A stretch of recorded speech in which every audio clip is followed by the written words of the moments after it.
तो हिंदुस्तानी मानस point channel पर आपका हार्दिक स्वागत, वंदन, अभिनंदन है। आइए हम आज जो है वाक्य के बारे में बात करेंगे। हमने 2 वीडियो इसके पहले डाला है वाक्य पे, ठीक है, जिसमें हमने रचना के आधार पर वाक्यों के भेद बताए हैं और रचना के आधार पर जो वाक्य का भेद बताया, सरल वाक्य, संयुक्त वाक्य, मिश्र वाक्य, वहाँ तक का कॉन्सेप्ट मुझे लगता है सारे लोगों को क्लियर हो गया होगा। आइए हम वाक्य के जो अन्य भेदों पर चर्चा करें, जिसमें अर्थ या भाव के आधार पर वाक्य। तो अर्थ या भाव के आधार पर 9 प्रकार के वाक्य होते हैं। इसमें आपका पहला वाक्य है विधि सूचक वाक्य। विधि का मतलब होता है कार्य करना, विधि का अर्थ होता है कार्य करना। तो ऐसा वाक्य जिसमें कार्य करने की सूचना मिले, कार्य के करने या होने की सूचना मिले, तो वो विधि सूचक वाक्य होता है। जैसे मान लीजिए हमने लिख दिया कि लक्ष्मी पढ़ती है, लक्ष्मी पढ़ती है, राधा खाना बनाती है, राधिका सोती है, मंजू गाना गाती है, गायत्री नृत्य करती है, किरण भोजन पकाती है, एनीथिंग, कुछ भी इस तरह का। इधर का भी 2-4 लोगों को लपेट देते हैं। संजय गीत गाता है, ठीक है, महेंद्र गाड़ी चलाता है, ठीक है, जो भी किसी, ठीक है, वाल्मीकि रामायण लिखता है, ठीक है, जो भी। फिर आगे देखते हैं दूसरा निषेध सूचक वाक्य, जिसमें निगेटिविटी का भाव हो। निगेटिव सेंटेंसेस जो होता है वो निषेध सूचक वाक्य कहलाता है, जिसमें नकारात्मकता का भाव हो कि यहाँ ये पता चले कि कोई काम जो है वो नहीं हो रहा है या नहीं होने का आदेश भी हो सकता है, ठीक है। जैसे मान लीजिए मत जाओ, ठीक है, मत जाओ, बच्चे को डांट रहे धूप में मत खेलो, या फिर धूम्रपान निषेध है। धूम्रपान क्या है? निषेध है, ठीक है। तो ये वाक्य हो गया। आज्ञा सूचक वाक्य जिसमें जो है कर्ता द्वारा कोई आज्ञा दी जाती है। जिन वाक्यों में जो कर्ता होता है, सब्जेक्ट होता है, वो आज्ञा देता है, तो आज्ञा सूचक वाक्य कहलाता है। जैसे मान लीजिए जाओ पढ़ो, जाओ पढ़ो, जाओ खेलो, आओ बैठो, ठीक है, या तुम वहाँ मत जाओ, यहाँ आदेश टाइप का हो रहा है, ठीक है। निषेधात्मकता के साथ क्या है? आज्ञा का है, लेकिन आज्ञा पे ज़्यादा जोर दिया जा रहा है, निषेध पे ज़्यादा जोर नहीं दिया रहा है, ठीक है। आज्ञा एक तरीके का आदेश, यहाँ लाओ, ये खाओ, वहाँ जाओ, ठीक है। तो इस तरह का जो है भाव, ये आज्ञा सूचक वाक्य हो जाता है, ठीक है। वैसे निगेटिव सेंटेंस नहीं देगा इसमें बचाने के लिए, क्योंकि वो थोड़ा मामला टिपिकल हो जाता है, तो इसलिए सीधा सीधा आपका देगा आओ पढ़ो, जाओ खेलो, ठीक है, धूप में मत टहलो न, ठंडी में कोचिंग मत जाओ। ऐसा भी कुछ लोगों के घर वाले कहते होंगे।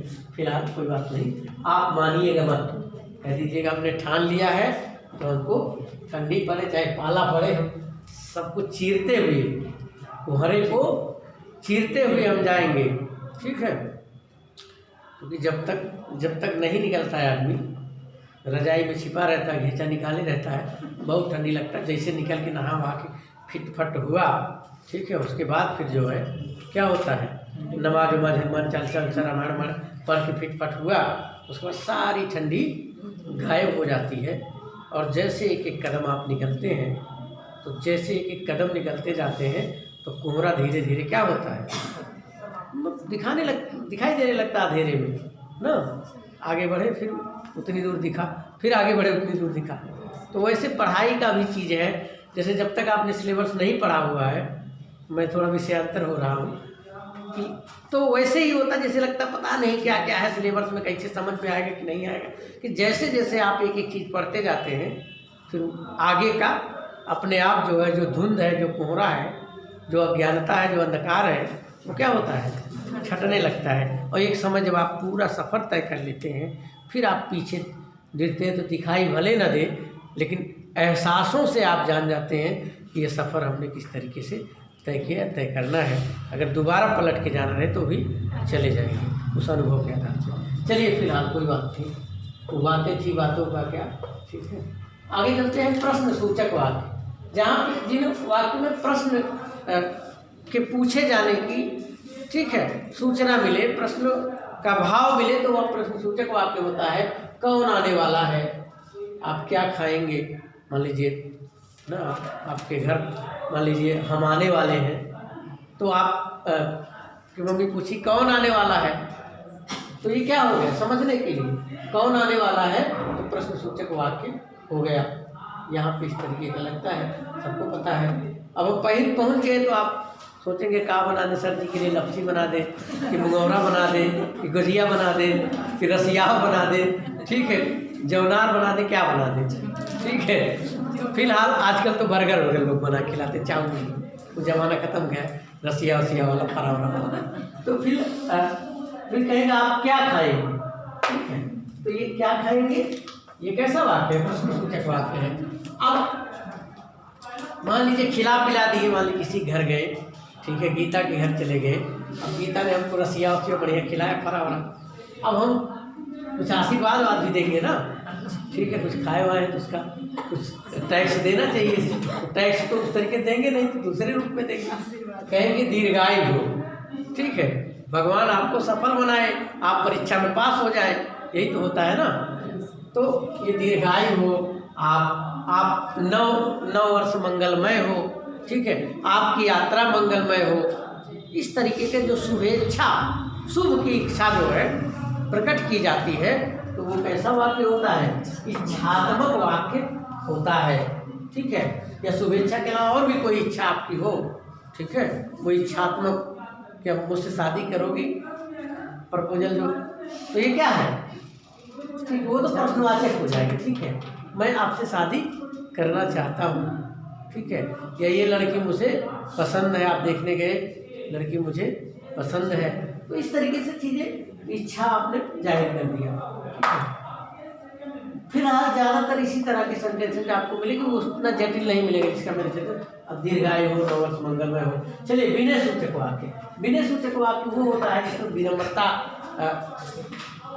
या याचना इस टाइप का कुछ किया जाए, ठीक है, या आग्रह किया जाए, तो वो विनय सूचक वाक्य होता है, आप कृपया शांत रहे, ठीक है, सविनय निवेदन है, कृपया ये वस्तु मुझे दे दीजिए, प्लीज गिव मी ना, या जहाँ पे ये कृपया शब्द लग जाए या निवेदन शब्द लग जाए या आग्रह शब्द लग जाए, याचना शब्द लग जाए, कुछ इस तरह का बहुत ही विनम्र भाव से कोई चीज़ जब मांगी जाती है, ठीक है, गुरुदेव आशीर्वाद प्रदान करें, ठीक है, या फिर मुझ पर अनुग्रह करें, मुझ पर कृपा करें, ठीक है, महती अनुकंपा होगी, लिखते नहीं एप्लीकेशन वोशन, आपकी महती अनुकंपा होगी ना, या मुझे 2 दिन का अवकाश देने का कष्ट करें, कृपा करें, तो ये सारे क्या है, विनय सूचक वाक्य है, ठीक है। संदेह सूचक वाक्य जिसमें किसी चीज़ को लेकर के संदेह व्यक्त किया गया हो, शायद आज वर्षा हो, शायद माधुरी कोचिंग पढ़ने आए, ठीक है, अभी भूले नहीं है क्या, शायद माधुरी कोचिंग पढ़ने आए। संकेतवाचक वाक्य ऐसा वाक्य जिसमें जो है किसी एक वाक्य के कारण अगले, एक कार्य के कारण अगले कार्य का होने का भाव हो, तो वहाँ पे संकेत मिले, तो वहाँ पे संकेतवाचक वाक्य होता है। जैसे बादल घूमर रहा है, वर्षा अवश्य होगी ना। बच्चों को कहते हैं तुम शरारत कर रहे हो, मार खाओगे, ठीक है, बहुत ज़्यादा खुश हो, लग रहा है रोगे, ऐसा होता नहीं, ठीक है, कुछ संकेत सिंपल मिलने लगता है, ठीक है। मान लीजिए परिश्रम कर रहे हो, वह परिश्रम कर रहा है, सफल अवश्य होगा, एक लक्षण मिलने लगता है ना। जैसे आप लोग डेली कोचिंग आ रहे हैं, टेस्ट पेपर कराया जा रहा है, कर रहे हैं सारी चीज़ें, तो सारे लक्षण क्या दे रहे हैं, लग रहा है कि मतलब आप, ठीक है, ये सारी चीज़ें लक्षणों से बहुत चीज़ें पता चल जाती है, ठीक है, लक्षण बहुत बड़ी चीज़ होती है। फिलहाल चलिए विस्मयादि सूचक या विस्मयादि बोधक वाक्य, जिसमें विस्मय एक्सक्लेमेटरी सेंटेंस है, यानी जिसमें विस्मय हो, आश्चर्य हो, मतलब कोई चीज़ ऐसा आपको लगे कि ये चीज़ नहीं होने वाला था, नहीं हो सकता था, हो गया, कैसे हो गया, कष्ट की बात आए, किसी के मर जाने की खबर हो, दुर्घटना हो जाने की खबर हो, तो क्या होता है ऐसा, उसमें विस्मय वाली बात है ना। अरे अभी अभी तो हम कल मिल के आए हैं, सुनने में आ रहा है कि उनका देहांत हो गया, तो विस्मय हुआ।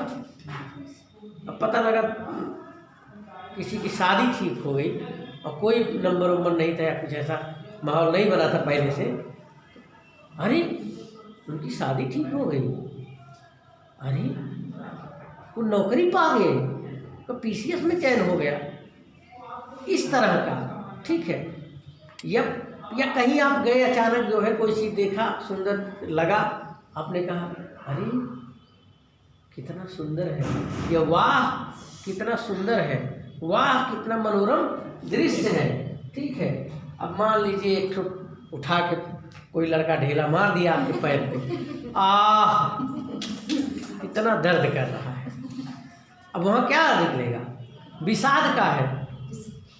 अरे इंडिया मैच जीत गया, हारता हुआ मैच जीत गया, तो इस तरीके से क्या होगा, तो हर्ष, विषाद, क्रोध, घृणा, ठीक है, इस तरह का जब वो आता है तो वहाँ पे क्या होता है, विस्मय होता है, और विस्मय की कंडीशन में चीज आता है तो उस समय जो है विस्मयादिबोधक वाक्य होता है।